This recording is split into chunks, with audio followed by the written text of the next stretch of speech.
नमस्कार दोस्तों, ब्लडी सद के एक और दिल दहला देने वाले और खौफनाक एपिसोड में आप सभी लोगों का बहुत बहुत स्वागत है। मैं हूं निखिल और आज आप लोगों के सामने लेके आ गया हूं एक ऐसा टॉपिक जो टॉपिक के बारे में इंसान कभी सोचता नहीं है, लेकिन वो टॉपिक एक ऐसा टॉपिक है जो दुनिया की सबसे बड़ी सच्चाई है।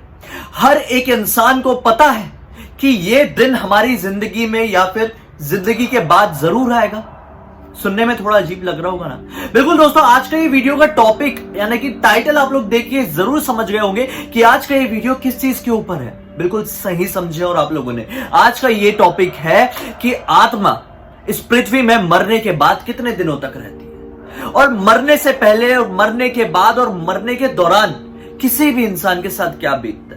दोस्तों, आज के इस वीडियो में मैं जो भी चीज कवर करने वाला हूं वो एक बहुत ही उच्च दर्जे की पुराण से ली गई है। जी हां दोस्तों, उस पुराण यानी कि उस किताब का नाम है, उस होली बुक का नाम है गरुड़ पुराण। जी हां दोस्तों, गरुड़ पुराण में वो सारी चीजें कवर है जो कि भगवान विष्णु की सवारी यानी कि गरुड़ ने भगवान विष्णु से पूछे थे।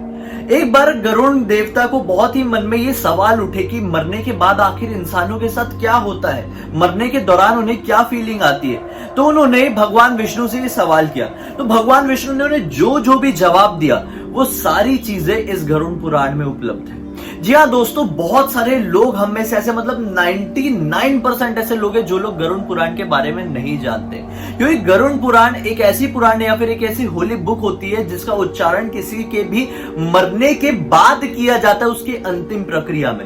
इसलिए हम में शायद बहुत सारे लोग ऐसे होते हैं जो लोग गरुड़ पुराण के बारे में कभी सुन ही नहीं पाते, और बहुत सारे लोग ये भी होते हैं कि बोलते हैं कि गरुड़ पुराण को पढ़ने से बहुत बड़ी मनुष्यत आ जाती है या फिर समझ लो कि एक बहुत बड़ा दोष चढ़ जाता है, एक मृत्यु दोष। लेकिन दोस्तों, ऐसा कुछ भी नहीं है, ये बिल्कुल गलत बातें जो भी ये सब कहते हैं वो बहुत ही उन्हें नॉलेज नहीं है सब चीजों का। लेकिन दोस्तों, अगर आप लोग समझना चाहते हैं कि मृत्यु की पूरी प्रक्रिया क्या है, जो कि एक बहुत ही इंटरेस्टिंग और बहुत ही हैरान कर देने वाली प्रक्रिया है, अगर आप लोग उस प्रक्रिया को समझना चाहते हैं तो बने रहिए। अगर आपके मन में कुछ बात है फिर मुझसे कुछ कहना चाहते हैं तो मुझे डायरेक्टली मेरे फेसबुक पेज पर आके कांटेक्ट कर सकते हैं। मन करे तो इंस्टाग्राम में भी कर लीजिए, दोनों की ही आईडी आपको वीडियो के डिस्क्रिप्शन बॉक्स में जरूर मिल जाएगी। दोस्तों, दरअसल मृत्यु के बाद बहुत तरह तरह की बातें दुनिया के सामने आती है, क्योंकि लाइफ आफ्टर डेथ नाम की जो चीज है वो काफी सारे लोगों ने एक्सपीरियंस किया है। काफी लोग मरकर जिंदा हो गए हैं और बहुत सारे लोगों ने अपने अलग अलग एक्सपीरियंसेस बताए हैं। लेकिन अगर हम लोग ग्रंथों के हिसाब से, पुराणों के हिसाब से जाएं तो बहुत डिफरेंट सी चीज सामने आती है और कभी कभी चीजें मैच भी होती है। दोस्तों, मृत्यु एक ऐसी सच्चाई है ना जिसको इस दुनिया के हर एक चीज ने एक्सेप्ट किया। मतलब दुनिया का सबसे बड़ा सच है मृत्यु। इस दुनिया में भले ही ना जाने कितने सारे, लगभग 4200 के आसपास धर्म है, लेकिन हर एक धर्म मृत्यु में और मैक्सिमम धर्म आत्मा में, और बहुत सारे धर्म पुनर्जन्म पर विश्वास करते हैं। और लगभग हर एक होली बुक में और हर एक माइथोलॉजी में सेम चीजें ही कवर है, सेम चीजें ही बताई जाती है। आज मैं आप लोगों को गरुड़ पुराण के बारे में बताने वाला हूँ। दोस्तों, गरुड़ पुराण के हिसाब से मृत्यु से ठीक 4 या 5 घंटे पहले आप लोगों का जो अर्थ चक्र होता है, यानी पृथ्वी चक्र से संबंध पूरी तरह से टूट जाता है। सबसे पहली चीज ये होती है, पृथ्वी चक्र से संबंध टूटना, यानी कि किसी भी इंसान के जो पैर हैं वो पूरे ठंडे पड़ जाते हैं, और इसी वजह से उनका जो कांटेक्ट है पृथ्वी से वो खत्म हो जाता है।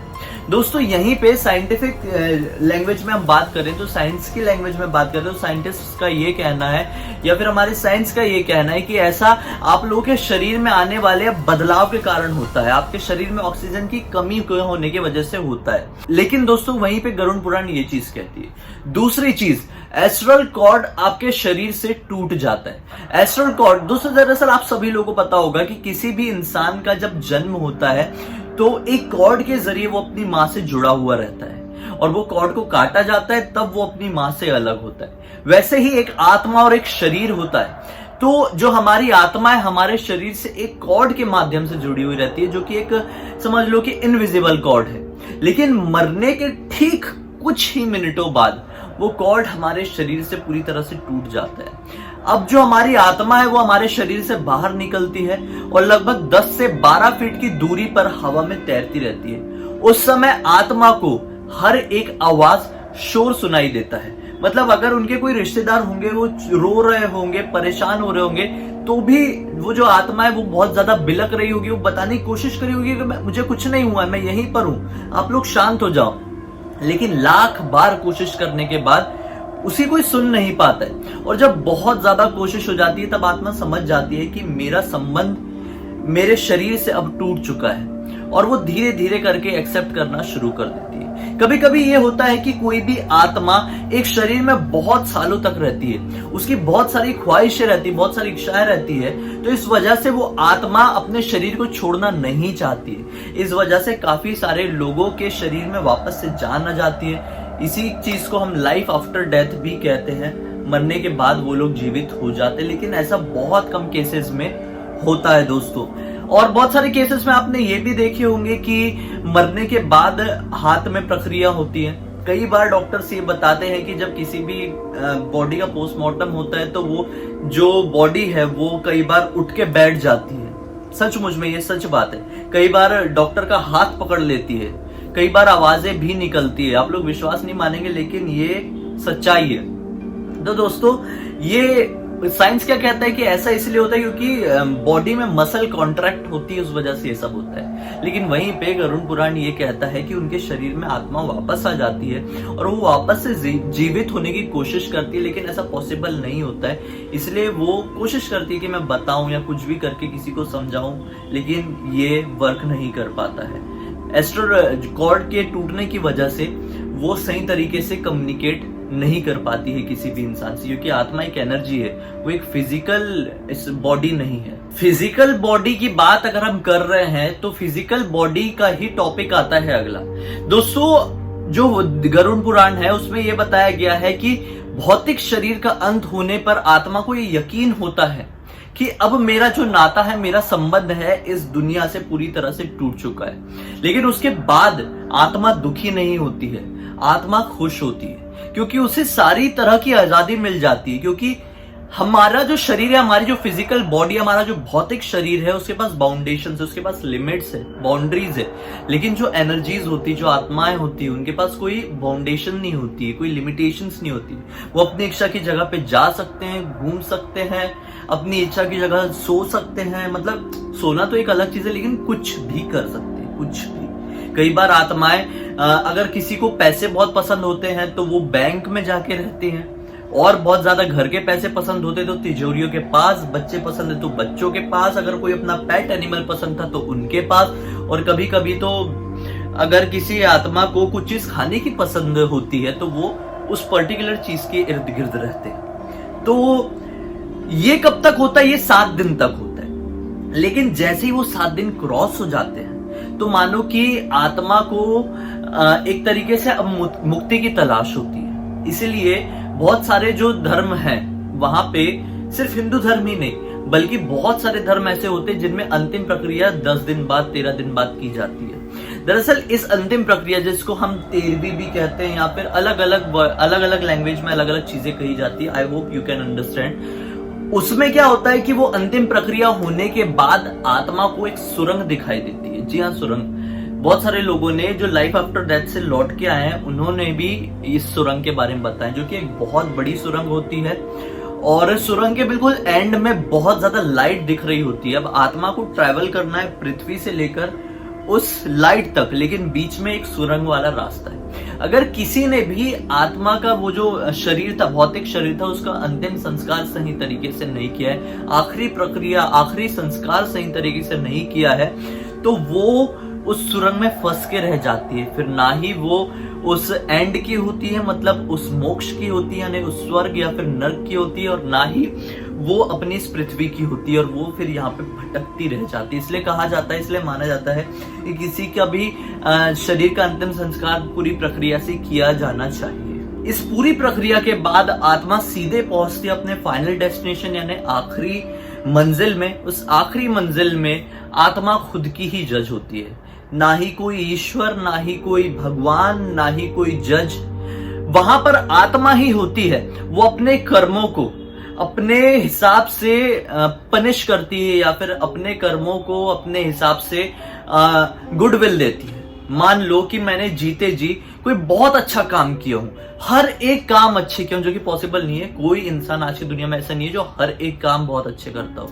तो अगर कोई ऐसी आत्मा है जिसे ऐसा लगता है कि मैंने हर एक काम अच्छे किया हूं, तो वो आत्मा डिसाइड करती है कि अब मुझे किस रूप में या फिर किस योनि में या फिर क्या बन के जन्म लेना है। उसी हिसाब से डिसाइड होता है पुनर्जन्म। फॉर एग्जाम्पल, अगर किसी इंसान ने इस जन्म में, मैंने इस जन्म में कोई गंदी चोरी किया और उस चोरी करने की वजह से किसी उस पर्टिकुलर इंसान को बहुत बड़ा नुकसान हुआ है जिसके पास मैंने चोरी किया हूं, और मुझे मरने के बाद ये फील होता है कि मैंने तो ये काम बहुत गलत किया था, तो मरने के बाद मैं ये कहता हूं कि नहीं, अब जो मेरा अगला जन्म होगा मुझे पश्चाताप है, और इसी पश्चाताप के चलते मैं अगले जन्म में बहुत गरीब पैदा होगा।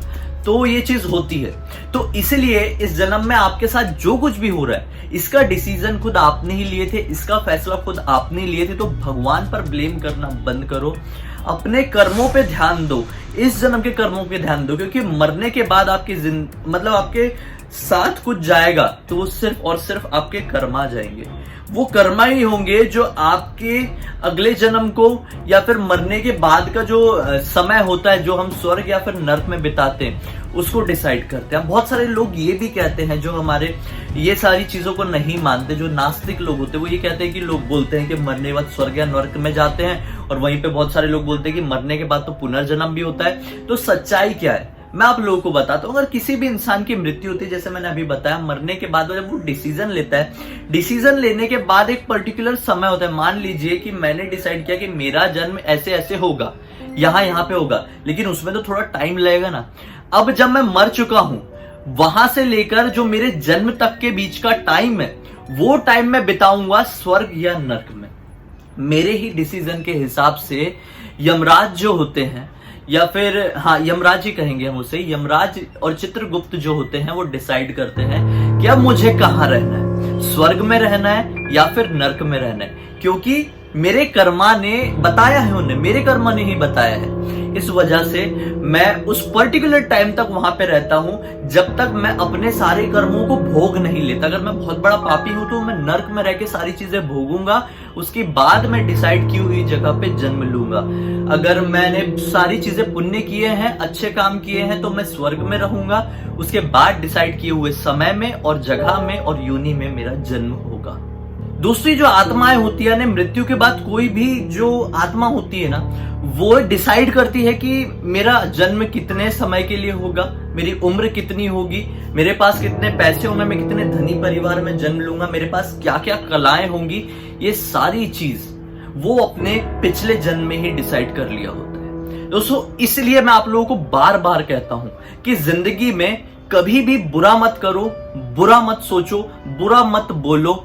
जितना हो सके धर्म करो, जानवरों की सेवा करो, वृद्धों की सेवा करो, माँ बाप भाई बहन किसी को धोखा मत दो, और सिर्फ ज्यादा से ज्यादा ऐसे कर्म करने की कोशिश करो जिसके कारण आपका जो अगला जन्म हो इस जन्म से और बेहतर हो। खैर, जो ये दो बेहतरता होती है जिसकी बात मैं कर रहा हूं, ये कर्मों की वजह से आती। सब लोग बोलते हैं ना कि काम करो, फल की चिंता मत करो, तो वही है, सेम चीज है।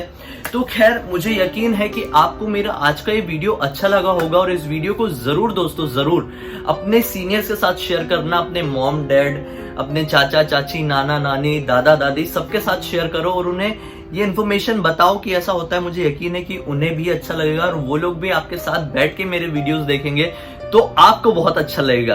तो ये हुआ कर्मा। देखे, समझे आप लोगों ने, आपने मेरा वीडियो शेयर किए, मुझे अच्छा लगा, उसके बाद आपने मम्मी पापा को दिखाया, मम्मी पापा को अच्छा लगा, मम्मी पापा आपके साथ देखे, आपको अच्छा लगा, और फिर आप चारों ने मिलके मेरे वीडियोस को फिर से देखे तो मुझे अच्छा लगा। तो ये जो एक चक्र है, ये चक्र हमारे कर्मों से ही डिसाइड होता है, और इसी तरह से ये ब्रह्मांड चल रहा है। दोस्तों, मेरी बात आपको ये अच्छी लगी है ना, तो ये जो लाइक का बटन है उसे नीला किए बिना यहां से मत जाना। पहली बार मुझे देख रहे हैं तो इस चैनल को सब्सक्राइब कर देना, क्योंकि इस तरह के हैरान कर देने वाले और कभी कभी खौफनाक, मतलब ज्यादातर खौफनाक वीडियोस जो आपको विचलित कर सकते हैं, ऐसे वीडियोस मैं रेगुलरली लेके आता हूं। पैरानॉर्मल दुनिया से जुड़े हुए डेडिकेटेड वीडियोस सिर्फ मेरे चैनल में देखने मिलेंगे। मन में कुछ भी बात आ रही है जिसे लगता है कि आप मेरे साथ शेयर करना चाहते हैं, पैरानॉर्मल दुनिया से जुड़े हुए कोई भी बात, तो वो इंस्टाग्राम में लिख के भेज सकते हैं, लिंक इस वीडियो के डिस्क्रिप्शन बॉक्स में है। मन नहीं है तो कोई बात नहीं दोस्तों, यहीं पर मिलिए, हम अगला एक और कमाल का वीडियो लेकर आएंगे। मन में जब तक कोई भी टॉपिक है तो कमेंट सेक्शन में बताइए, हम कल फिर से मिलेंगे। तब तक के लिए बहुत बहुत धन्यवाद।